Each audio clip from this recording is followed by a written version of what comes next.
कबीर परमात्मा कहते हैं, एक उदाहरण देते हैं, पात जड़नता ये कहे सुन भई तरवर राय, अब के बिछुड़े नहीं मिले ना जाने कहाँ गिरेंगे जाए।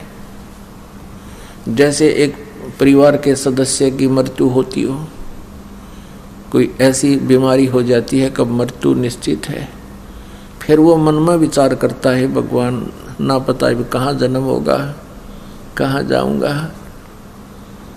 तो यहाँ परमात्मा याद दिलाते हैं कि पात जड़नता यूं कहे सुन भई तरवर राय, अब के बिछुड़े नहीं मिले ना जाने कहाँ गिरेंगे जाए। अब तरवर यानी पेड़ उसको कहता है, तरवर कहता पात से सुनो पात एक बात, यहाँ की तो यह है रीति है, एक आवे एक जात। यहाँ की ऐसी परंपरा इस काल के लोग की, यहाँ की यह रीति है, यहाँ का ऐसी ही व्यवस्था है, ये अटल व्यवस्था है यहाँ की कि जिसका जन्म हो गया मृत्यु अवश्य होगी। तो वो स्थान कहाँ है जहाँ ऐसी व्यवस्था नहीं है, क्योंकि हम कोई भी मृत्यु नहीं चाहता। पता मृत्यु भी कोई चीज़ है, और किस लिए, जब आज हम कितने अपना चाहे दुखी हैं चाहे सुखी हैं, परिवार है, संपत्ति है, छोटी मोटी जैसी भी है, अब हम देख कितने खुशी खुशी रह रहे हैं, अरे 1 मिनट में मृत्यु हो जाती है। तो ये क्या हमारे साथ एक बहुत बड़ा धोखा है, हमारे को कति मूर्ख बना रखा है चौड़े में। प्रतिदिन हम देखते हैं उसका पुत्र मर गया, उसकी पुत्री मर गई, उसका 2 परिवार के सदस्य एक एक्सीडेंट में मर गए, अपना डर गति नहीं, अपनी चिंता नहीं, हम फिर भी ऐसे मस्ती में रहते हैं। परमात्मा कहते हैं, मौत बिसारी बावड़े तो अचरज कर दिया कौन, तन माटी में मिल जाएगा जो आटे में लौन।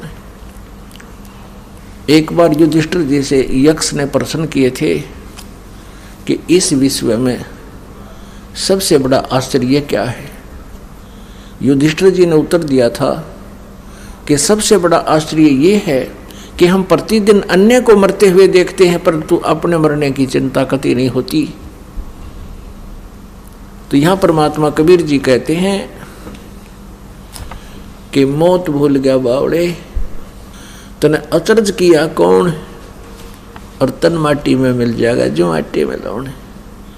अब मृत्यु वैसे तो सभी को पता है मृत्यु होगी, आपको भी पता है, लेकिन हम ये सोच करके अभी मृत्यु नहीं होगी क्योंकि अभी तो मैं 60 वर्ष का हूँ, मनुष्य का जीवन 100 वर्ष तक बताते हैं, तो हमने अटकल ला रखी है कि 40 वर्ष तो और जीवन रहेगा ही रहेगा। अब कोई 20 वर्ष का है, उसकी तो कहना है क्या बहुत लंबी उम्र होगी, तो अब खाक लंबी है, 1 मिनट में मृत्यु हो जाती है, क्या लंबी है ये।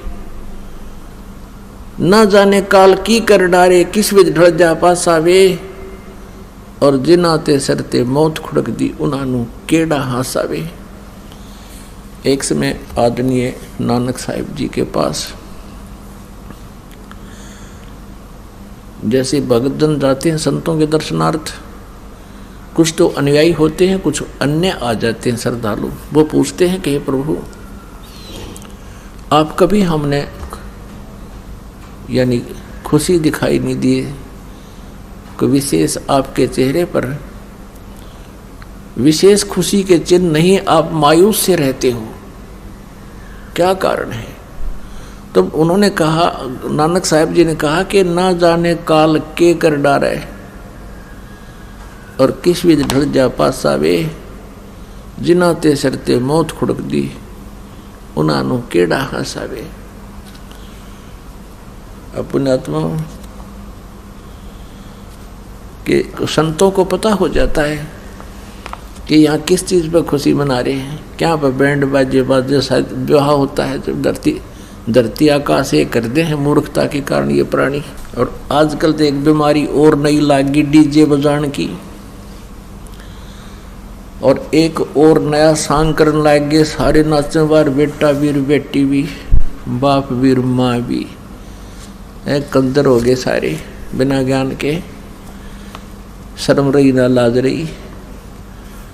और किस लिए नाच रहे हो? पुत्र का विवाह हो रहा है। एक समय ऐसे तो बहुत घटना घटती है, पर एक आधी तो हर दिन छू जाती है। एक समाचार पत्र में लिखा था कि रोहतक का एक लड़के का विवाह था।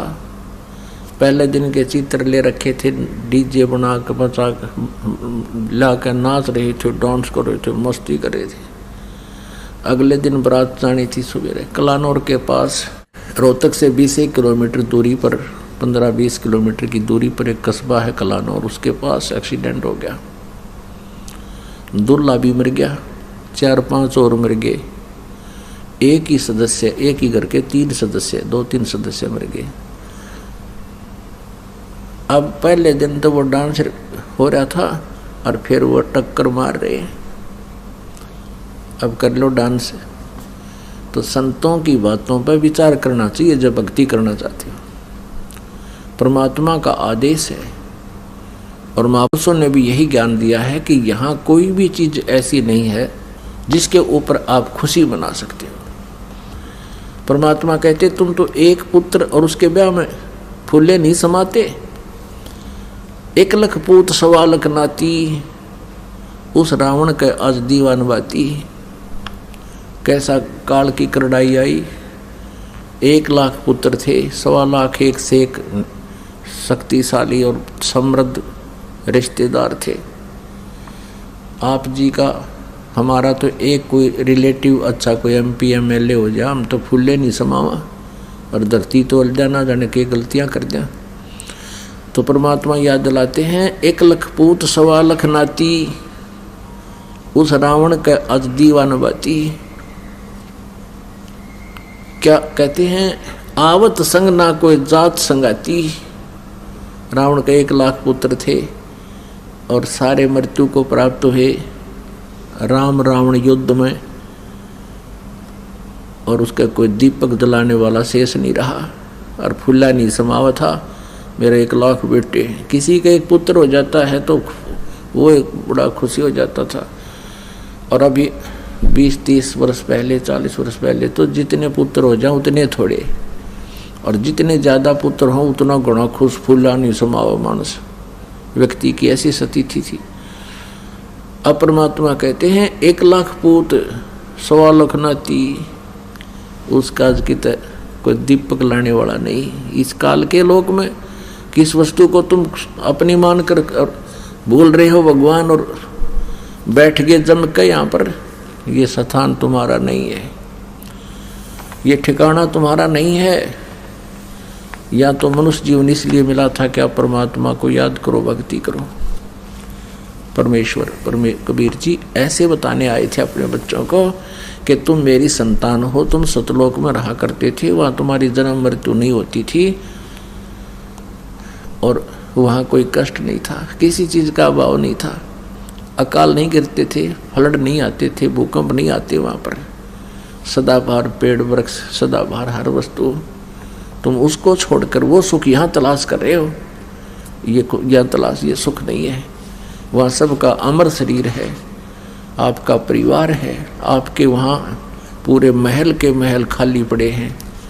बहुत सुंदर महल हैं वो, जहाँ से आप अपनी गलती से छोड़ कर आ गए। इस काल ने आपको बहका लिया, बड़े सुंदर बाग बनाऊंगा, बगीचे बनाऊंगा, ये करूंगा। हम जो वहाँ से पुण्य लाए थे वो भी खर्च करवा दिए इसने, यहाँ पर लूट लिया अपने को। अब आपको भक्ति करा के उतना ही धनी बनाकर, जितने आप वहाँ से धन लेकर आए थे उतना ही धनी बना करके, और इसका भी कर्जा उतार के तब सतलोक ले जाया जाएगा। परमात्मा कहते हैं, कहे कबीर अंत की बारी, लास्ट समय में, अंत समय में मृत्यु होगी तब। हाथ झाड़ जैसे चला जुआरी, जैसे कोई जुए में हार जाता है लाखों रुपए और फिर हाथ मसलता जाता है, नाश हो गया, अरे नाश हो गया, सब कुछ लुट गया। कहते हैं जो भक्ति सत नहीं करते, सत साधना नहीं करते, कहे कबीर अंत की बारी, हाथ झाड़ जैसे चला जुआरी। ऐसी दशा होगी। तो यहाँ हम खुशी जो मनाते हैं, हम किसी वस्तु के ऊपर एक विशेष प्रक्रिया करते हैं, जन्मदिन मनाते हैं, उसमें भी पता नहीं के सांग करते, बेमतलब की बकवादे हैं। भगवान ने पुत्र दे दिया, पुत्री दे दी, उनका पालन पोषण करो, उनका पढ़ाओ लिखाओ और फिर उनको भक्ति कराओ, साथ ही साथ उनके अच्छे संस्कार बनाओ उन बच्चों में, इतना सा काम है।